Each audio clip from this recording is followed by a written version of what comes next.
Okay, so I'm back with another video, and today it is scary stories from my parents' past, not mine, because I wasn't alive when this happened.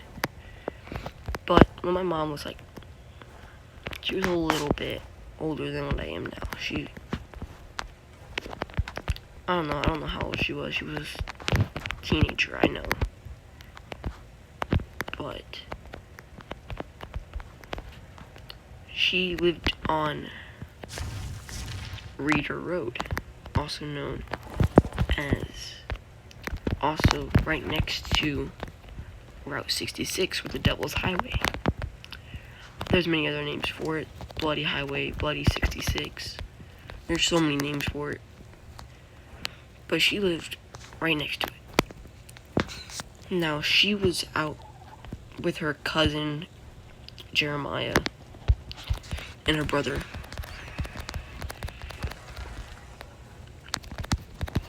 And forbid, she was out, and she didn't know any of this at the time. She was living with her grandparents. They went out fishing one day. Now, I'm going to tell you two stories. One is of a shadow man, and the other is of a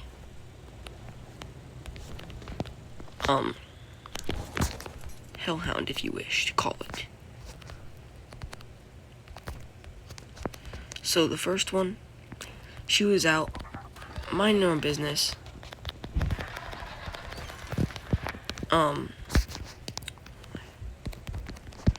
She was on the top of a hill on her property. They own so many acres. Now, there have been so many times that the mob has dropped dead bodies on that location because of how secluded it was. It was right on Dead Man's Curb, so there was a lot of dead bodies there, so from people wrecking in a Dead Man's Curb. Now, she told me this last night. I woke up and I'm recording this. So, she was out and she saw a man standing about 200-300 feet away in a top hat and a trench coat.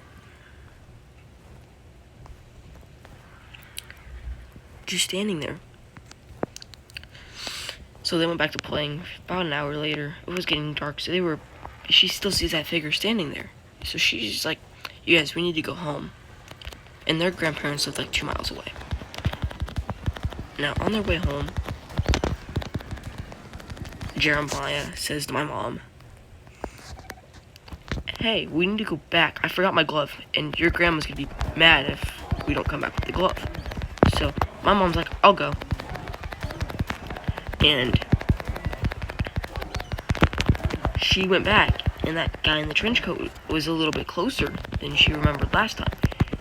Then she found the glove, she picked it up, she was walking a little sideways, just staring at the man, just to make sure that it didn't get any closer as she was heading out.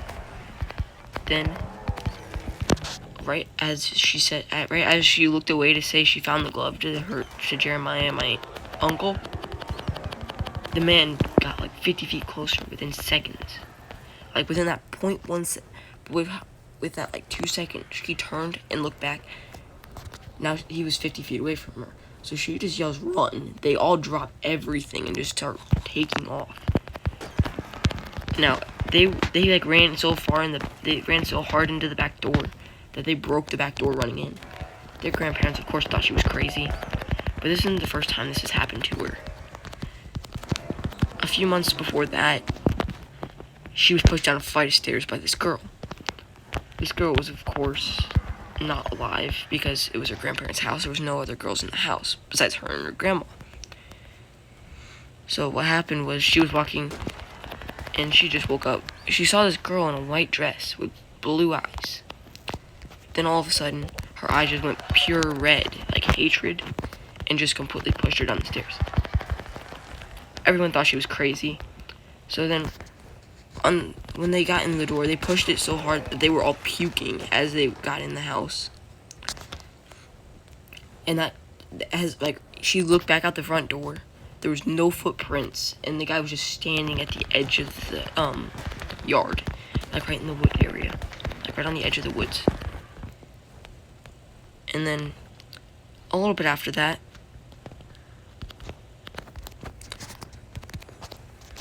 she was out, they went out fishing one day. And they didn't have any luck with that, so they went exploring. There was this old gravel road. They lived on this big farm, but there was this old gravel road about 3 miles off that farm. So they went exploring that gravel road, and lo and behold, they were walking down it. They used this road in the winter for gathering wood and other things. But they gathered a lot of wood. They split wood back there and brought it up to the house for winter. Now what happened was they were walking down this road, and they heard something coming from behind the woods. Well, behind the curb. And it was an old dirt road, so no one drove on it. They heard like rustling and growling from behind the wood area, so they were like, you know, I'm not gonna go check this out. So much stuff has happened to us recently. Like, let's just stay away from it. So they decided to turn around, and they just heard it getting closer and closer. They didn't know what to do, so they started to run.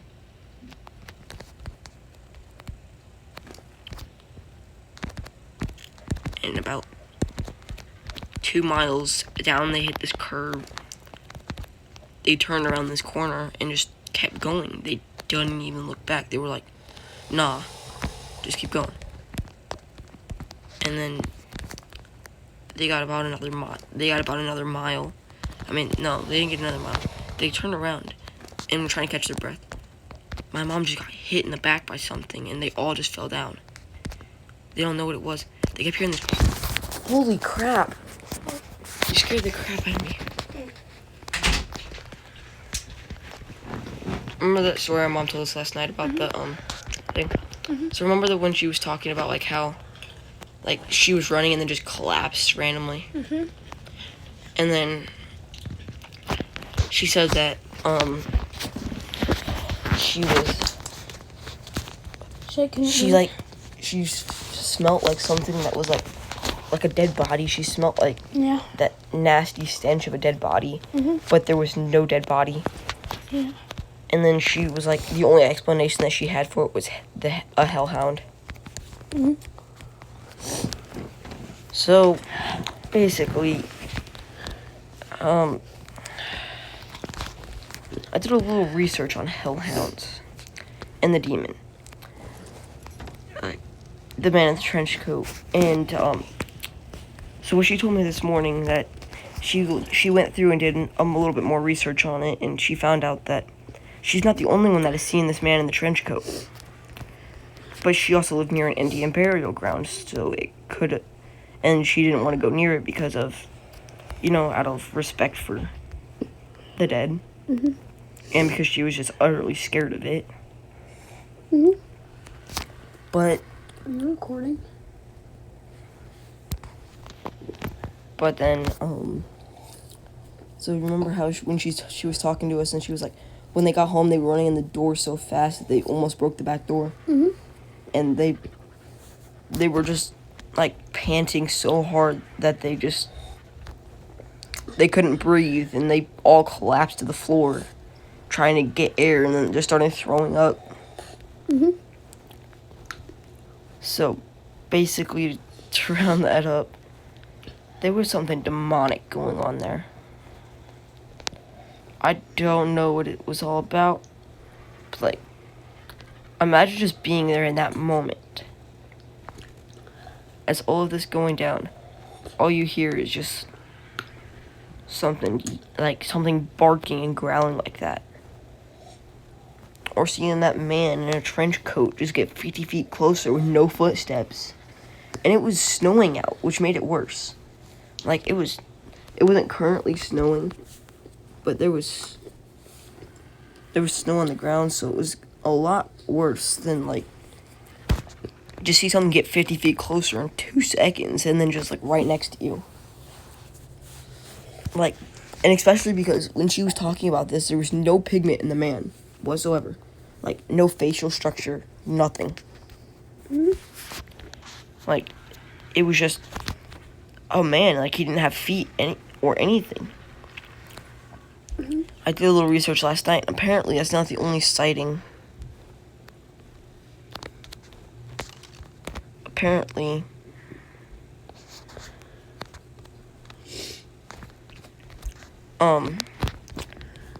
there's this, woman that if you're driving down this Route 66 at night, and she'll just be on the end of the road. So what happened was she died in a car crash. Well, she was thrown from the car and drowned in the ditch. In the car crash. And so what happened was, if you were going at night and you just start driving, when you get near, she'll ask you for a ride to her house. When you go past the cemetery, she'll just disappear from your car. But that's not the worst part. That her name is not in the cemetery.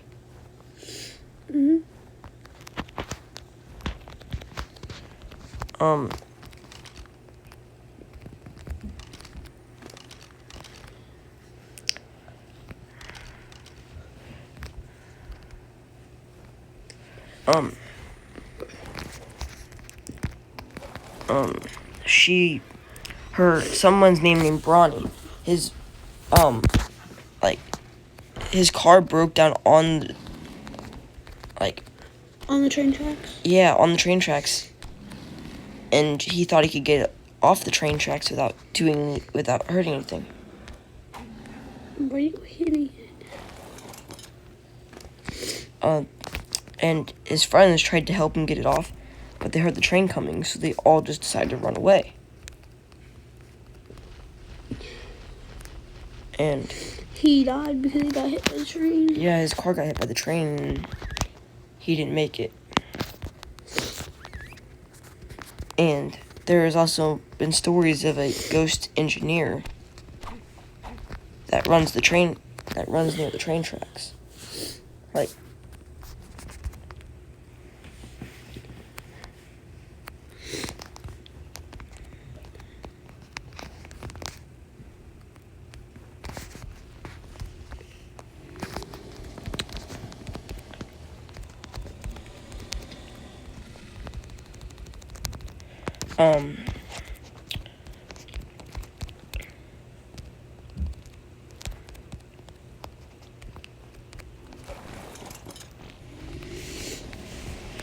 and basically my mom grew up with this her whole life, and that is like the creepiest thing you could ever go through, having something. Not only was it a little demonic, the mob used to dump bodies on these locations because of how far off of land they were, like how far off where people were.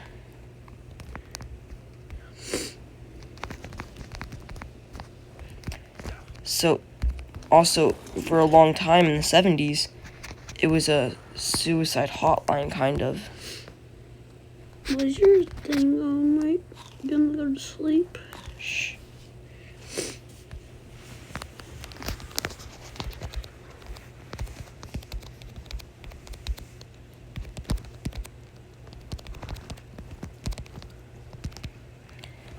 So, and then it was also known as the Lover's Lane, where, people would get killed because of there was no street lights on this. So it was very, dangerous place during this time. Also, there was a church. The pastor went berserk and killed everybody in there. He had tranquilizer darts.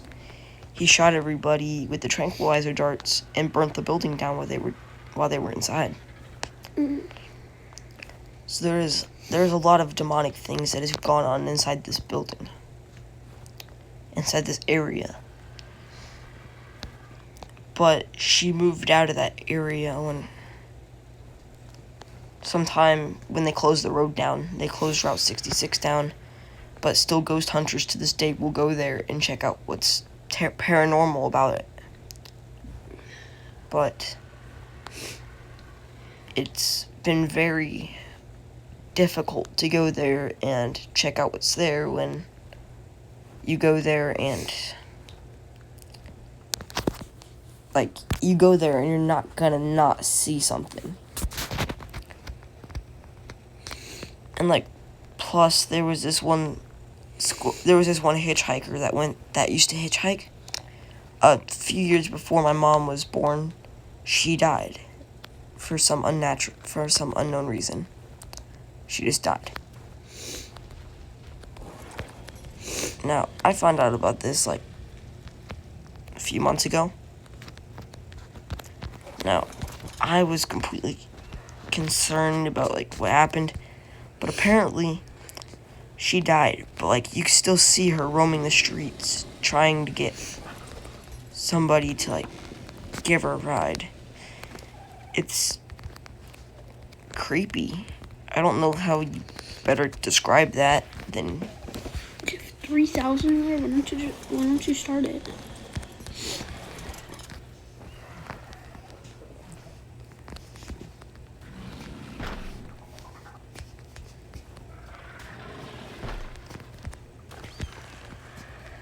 like it is not the best place. And it's for sure a very paranormal place. And to wrap this all up, all the paranormal stuff that goes on here, there's one that has been very, very known of. You be driving down this road and you'll see like other cars, like Volkswagens and stuff like that from that time period, just driving down the road, and then you think they're gonna hit you, and then like right before they hit you, you just see them disappear into thin air. Those were all the people who died while driving down that road from Dead Man's Curve, which very much suits its name as a very paranormal place. My mom growing up in Indiana, it scared me a lot to hear this, but also kind of piqued my interest. So I did a little bit of research on this. Now I know one person who does this really well, Sam Colby, which is a very paranormal activity channel. I'll put a link down below. But they did like an 11-mile ritual where you had to drive for 11 miles, no radio, no phones. If anything paranormal happens, you have to look down. If the car shuts off, you're not allowed to try to restart it. You're not allowed to mess with anything in the car if something happens. If the radio turns on, you're not allowed to touch it. And if you complete this 11 miles, 1, you are a pretty amazing human being if you complete this 11-mile ritual. And 2, you are not allowed to get out of the car. If anything paranormal happens, like if you hear something behind you, you're not allowed to look. You just have to act like nothing's there. What if something like hurts you or something? Nothing hurts you in the 11-mile ritual. They gave up like 6 miles in, but they experienced some pretty weird things. So I will link the channel in the description. Go check them out. And that'll be the end of it for this episode.